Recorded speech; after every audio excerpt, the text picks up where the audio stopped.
Si hay noches en las que te sientas en silencio mirando por la ventana, mientras otros están en fiestas o reuniones sociales, y tu mente se queda atrapada en un bucle de recuerdos que nadie más conoce, déjame decirte algo que quizá nunca escuchaste. No estás deprimido, no estás roto, y definitivamente no eres antisocial. Tu cerebro acaba de pasar por un entrenamiento intensivo que la mayoría de las personas nunca experimentará, y eso te ha convertido en alguien completamente diferente. Alguien que la ciencia está empezando a entender de maneras fascinantes.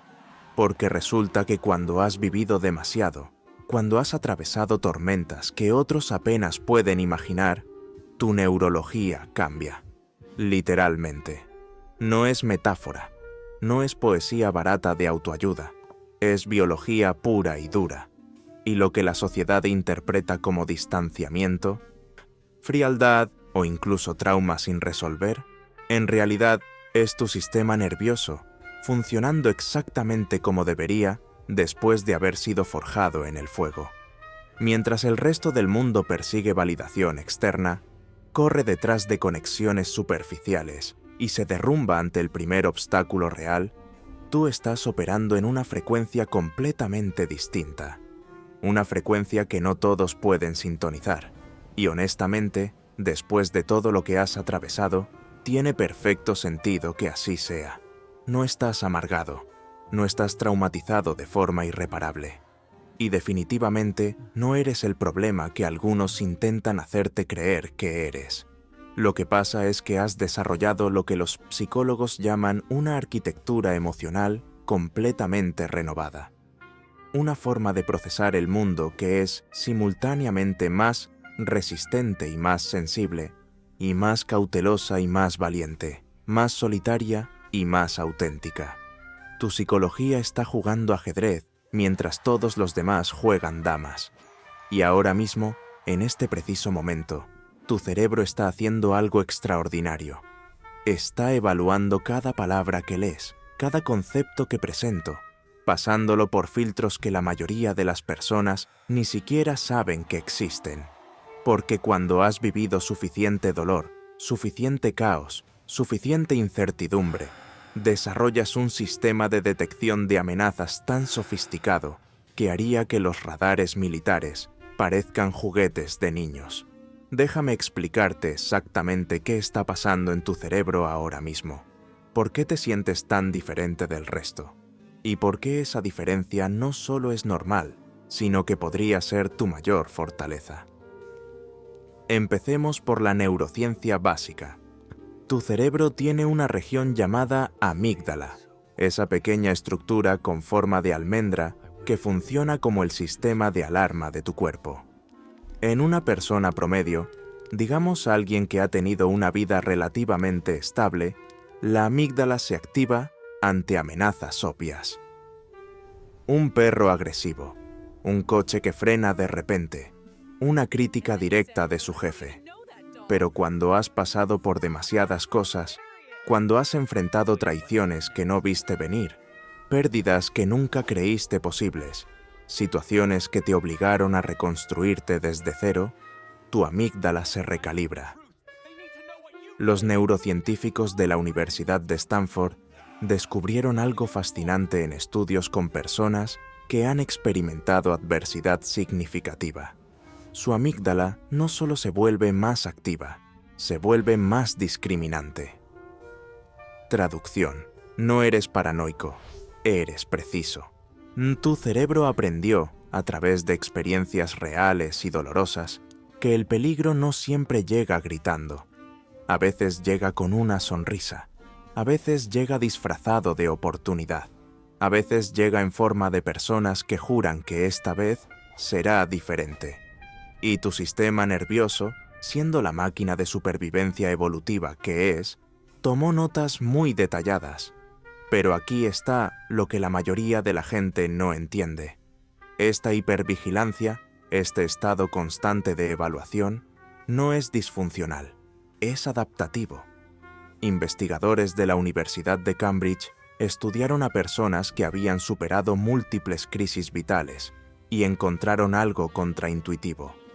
Aquellos que mantenían cierto nivel de vigilancia sostenida, que no bajaban la guardia completamente incluso en ambientes seguros, tenían tasas significativamente menores de retraumatización. En otras palabras, tu instinto de mantener cierta distancia, de no abrirte completamente, de observar antes de participar, no es un defecto de carácter, es sabiduría incorporada. Y hay más. Hablemos de la corteza prefrontal, la parte de tu cerebro responsable de la toma de decisiones, el control de impulsos y la planificación a largo plazo. En circunstancias normales, esta región madura gradualmente hasta aproximadamente los 25 años. Pero cuando atraviesas adversidades significativas, especialmente si fueron prolongadas o repetidas, esta región se desarrolla de manera acelerada y diferente. Un estudio de la Universidad de Yale mostró que personas que habían enfrentado y superado traumas complejos mostraban patrones de activación únicos en su corteza prefrontal. Específicamente, allí desarrollaban lo que los investigadores llamaron procesamiento de contingencias múltiples. Eso suena complicado, pero básicamente significa esto. Cuando enfrentas una situación, tu cerebro automáticamente ejecuta múltiples escenarios simultáneos. No ves solo lo que está pasando ahora, ves lo que podría pasar, ves los patrones que se repiten, ves las banderas rojas que otros ignoran porque quieren creer en lo mejor. Y ves las salidas, siempre las salidas, porque aprendiste que necesitas tenerlas identificadas antes de que las necesites. Otros lo llaman ser negativo. Pesimista, aguafiestas, incapaz de disfrutar el momento. Los neurocientíficos lo llaman procesamiento estratégico avanzado. Ahora vamos a lo químico, porque tu cerebro no solo procesa información de manera diferente, opera con un cóctel neuroquímico completamente distinto.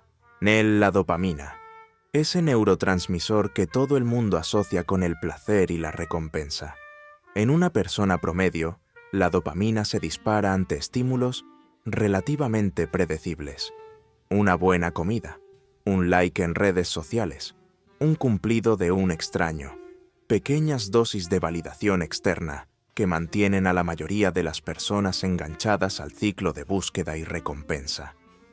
Pero investigadores de la Universidad de Michigan descubrieron que en personas con historias de adversidad significativa, el sistema dopaminérgico funciona de manera radicalmente diferente. No es que tengan menos dopamina, es que sus receptores se han vuelto increíblemente selectivos. Las pequeñas recompensas que emocionan a otros simplemente no te registran. No porque seas apático o estés deprimido, sino porque tu cerebro literalmente ha recalibrado su escala de lo que constituye algo significativo. Cuando has sobrevivido a tormentas reales, los fuegos artificiales de la vida cotidiana pierden su brillo. Esto explica por qué las fiestas te agotan, por qué las conversaciones superficiales te drenan energía en lugar de darte, por qué necesitas estar solo para recargarte. No es antisocial, es que tu cerebro está conservando recursos para lo que realmente importa, para las conexiones que verdaderamente valen la pena, para las experiencias que tienen peso real. Y luego está la oxitocina, la llamada hormona del amor y la confianza. Aquí es donde las cosas se ponen realmente interesantes. En estudios realizados en la Universidad de Zúrich, encontraron que las personas que habían experimentado traiciones significativas o pérdidas relacionales profundas mostraban una respuesta de oxitocina paradójica. En situaciones de vinculación social, su nivel de oxitocina aumentaba normalmente, pero simultáneamente su corteza prefrontal se mantenía en un estado de evaluación activa. Traducción. Puedes sentir afecto por alguien y simultáneamente mantener tus defensas arriba. No es frialdad, no es incapacidad de amar, es amor informado por la experiencia, es intimidad con límites inteligentes, es apertura con sistemas de seguridad funcionales. Porque has aprendido, de la manera más dolorosa posible, que no todas las personas que dicen amarte realmente lo hacen. Que no todas las promesas se cumplen. Que no todos los que entran en tu vida merecen quedarse. Y que protegerte a ti mismo no es egoísmo, es supervivencia básica. Ahora hablemos de memoria. Tu memoria funciona diferente también. Los investigadores que estudian el trastorno de estrés postraumático y condiciones relacionadas descubrieron algo fascinante. Las personas que han procesado y superado eventos difíciles múltiples desarrollan lo que se llama memoria episódica mejorada. Recuerdan detalles que otros olvidan. No solo los grandes eventos, sino los pequeños momentos, las conversaciones específicas, las expresiones faciales, los tonos de voz. ¿Por qué? Porque cada experiencia dolorosa le enseñó a tu cerebro que los detalles importan, que las pequeñas inconsistencias a menudo predicen grandes problemas, que lo que alguien no dice es tan importante como lo que dice, que los patrones se revelan en las repeticiones, no en los momentos únicos. Otros pueden acusarte de vivir en el pasado, de no dejar ir, de aferrarte a cosas que deberían estar olvidadas. Pero tu cerebro no está atrapado, está documentado. Está creando una base de datos de experiencias que informa tus decisiones presentes para proteger tu futuro. Es como si tu mente fuera un museo personal de lecciones aprendidas de la manera difícil, y cada vez que enfrentas una situación nueva, estás consultando ese museo para no repetir errores que casi te destruyeron. Y aquí está la parte evolutiva que muy pocas personas comprenden. Durante milenios, los humanos que sobrevivieron no fueron los más optimistas, no fueron los que confiaban libremente, no fueron los que se lanzaban sin mirar. Fueron los cautelosos, los observadores, los que aprendían de experiencias dolorosas y ajustaban su comportamiento, los que podían leer el ambiente, detectar amenazas sutiles y mantenerse seguros mientras otros perecían por ingenuidad. Antropólogos que estudian sociedades tribales antiguas han encontrado evidencia de que cada grupo exitoso tenía un porcentaje de individuos que funcionaban como sistemas de alerta temprana. Personas naturalmente más vigilantes, más cautelosas, más propensas a anticipar problemas. No eran populares, no eran los líderes carismáticos, pero eran los que mantenían viva a la tribu. Tú eres el descendiente genético y psicológico de esos individuos, y las experiencias que has atravesado han activado esa programación ancestral, de manera que la mayoría de las personas nunca experimentará. Cuando estás en una reunión social y todos están riendo, compartiendo historias, conectando aparentemente sin esfuerzo, y tú estás ahí presente pero distante, observando más que participando, no es porque no sepas cómo socializar, es porque estás operando con un sistema operativo completamente diferente. Un sistema que fue actualizado a través del dolor, refinado a través de la pérdida y optimizado para la autenticidad sobre la popularidad. Ella, H.P. Teach popularidad. La psicóloga social. Brené Brown, en su investigación sobre vulnerabilidad y conexión, encontró algo que contradice lo que la cultura popular predica.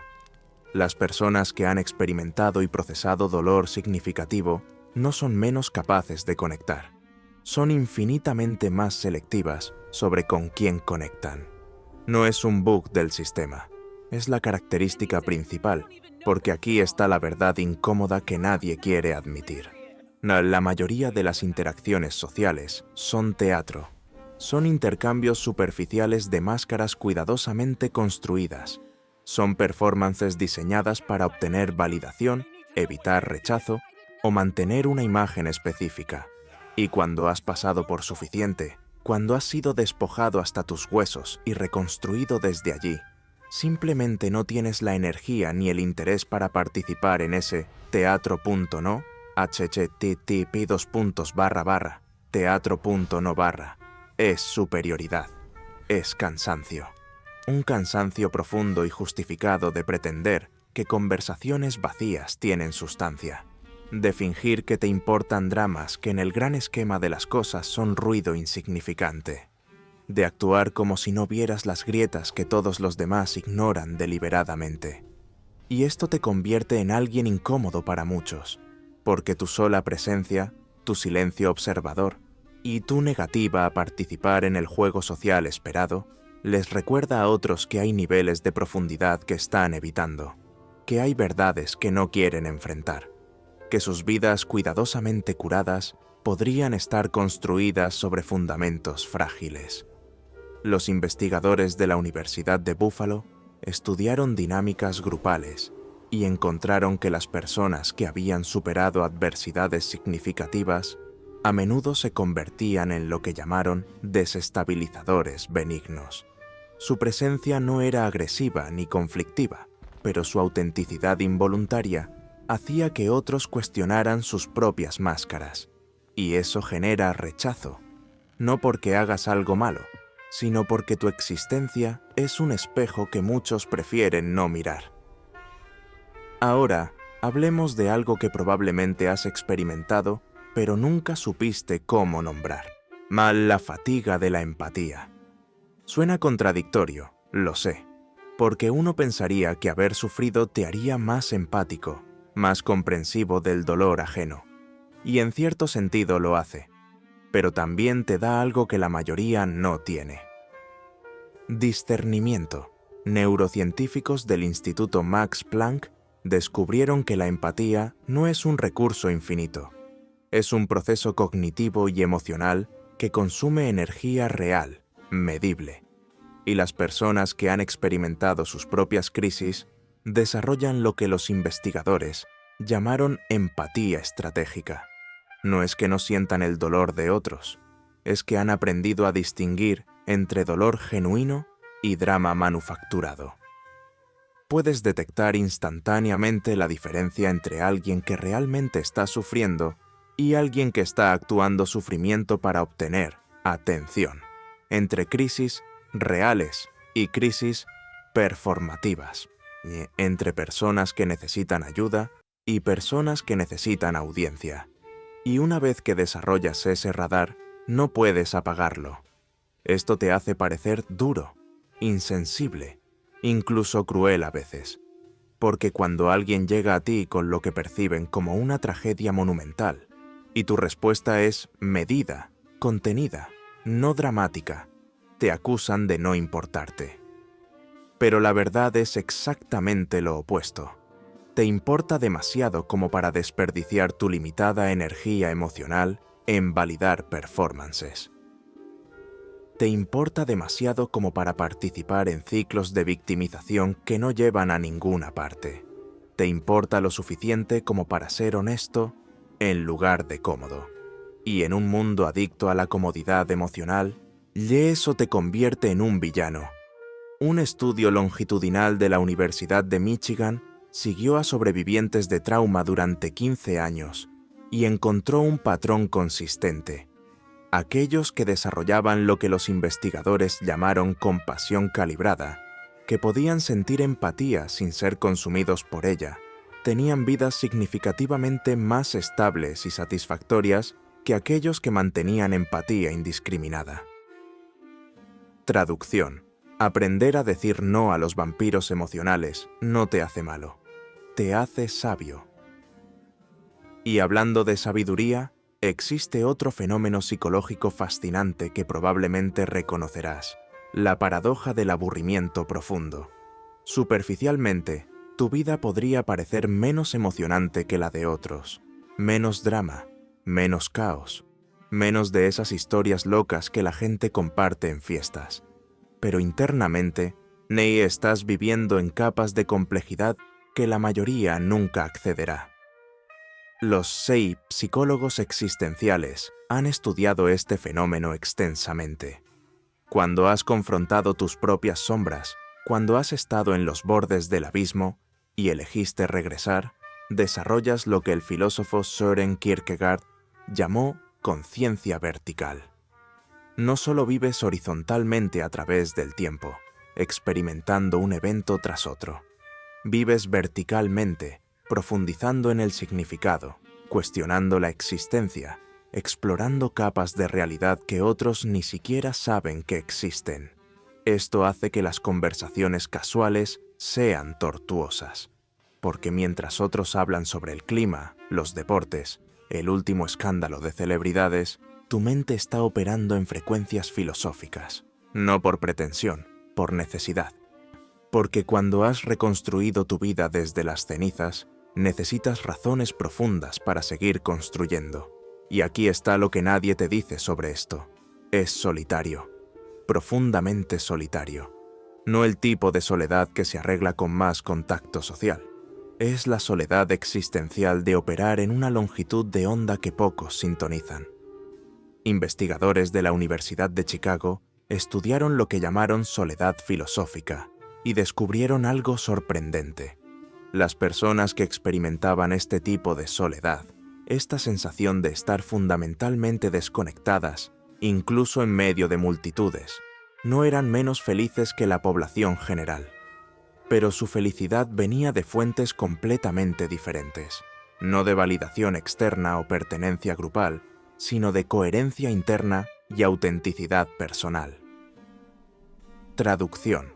No, has cambiado qué significa para ti una buena vida, y eso está perfectamente bien. Pero ahora llegamos a la parte difícil, a la verdad incómoda que necesita ser dicha, porque no todo en este perfil psicológico es fortaleza, no todo es superpoder adaptativo. A veces lo que parece sabiduría es realmente miedo disfrazado. A veces lo que llamamos protección es realmente prisión.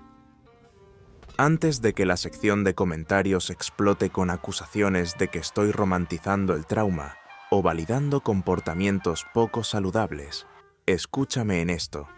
Existe una diferencia crucial entre haber procesado tus experiencias y estar atrapado en ellas, entre usar tu pasado como información y usarlo como excusa, entre tener límites saludables y tener muros impenetrables. Ela http://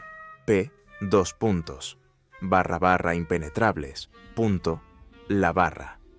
Psicóloga clínica Marsha Linehan. May, quien desarrolló la terapia dialéctica conductual después de sus propias batallas con trauma severo, lo expresó perfectamente. Dijo que el desafío no es elegir entre ser vulnerable o estar protegido. El desafío es aprender a ser selectivamente vulnerable, estratégicamente abierto. Y aquí está la pregunta incómoda que necesitas hacerte con honestidad brutal. ¿Tu cautela viene de sabiduría ganada o de heridas no sanadas? ¿Tu selectividad viene de estándares elevados o de miedo al rechazo? ¿Tu distancia viene de autonomía saludable o de terror a la intimidad? Porque aquí está la trampa en la que muchos caemos. Nos convencemos de que nuestra aislación es elección cuando en realidad es protección compulsiva. Nos decimos que no necesitamos a nadie, cuando la verdad es que estamos aterrorizados de necesitar a alguien y que nos fallen nuevamente. Le llamamos fortaleza a lo que en realidad es rigidez nacida del miedo. Un estudio de la Universidad de California en Berkeley sobre crecimiento postraumático encontró algo revelador.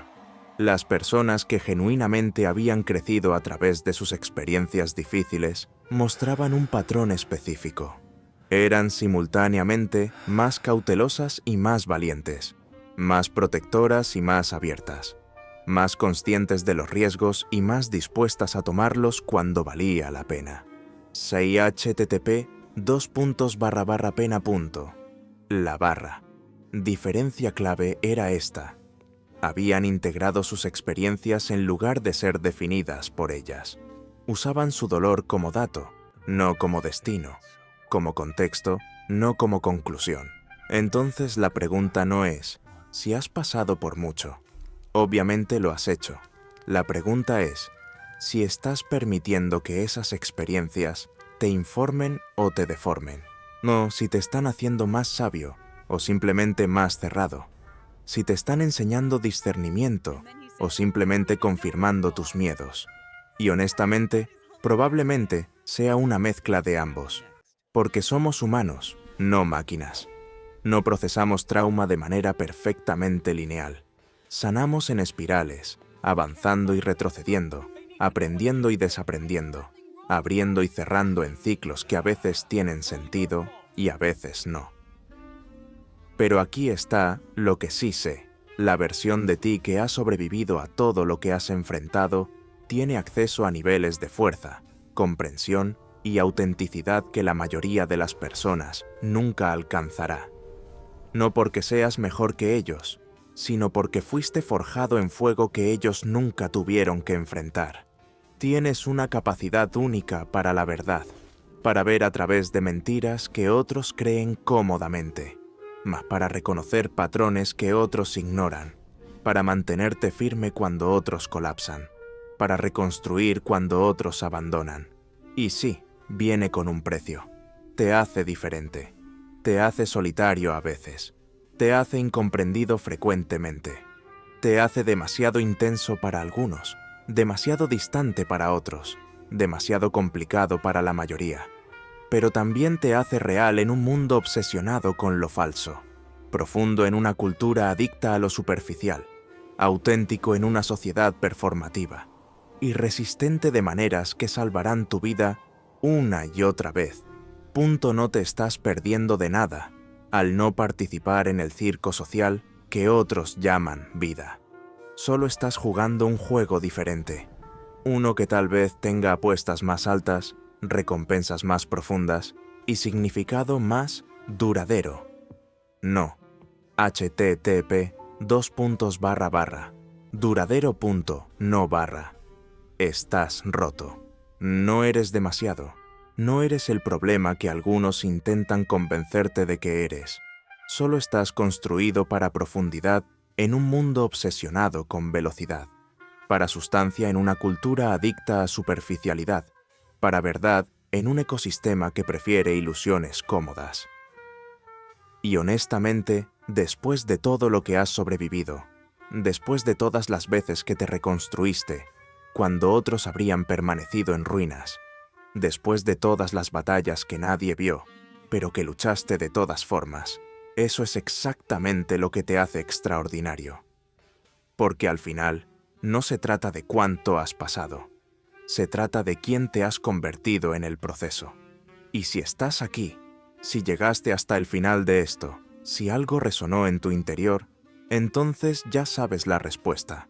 Te convertiste en alguien que la mayoría nunca tendrá el coraje de ser. Alguien real. Ahora déjame preguntarte esto. ¿Eres team, prefiero pocas conexiones profundas? ¿O team, necesito muchas conexiones superficiales? Déjalo en los comentarios porque esto me dice mucho sobre cómo procesaste tus experiencias. Y si esto resonó contigo de alguna manera, si sentiste que alguien finalmente puso palabras a lo que has estado sintiendo en silencio, entonces probablemente vas a querer ver el siguiente video donde hablo sobre por qué las personas que piensan demasiado en realidad tienen cerebros cableados diferente y por qué eso no es la maldición que todos te hicieron creer que era.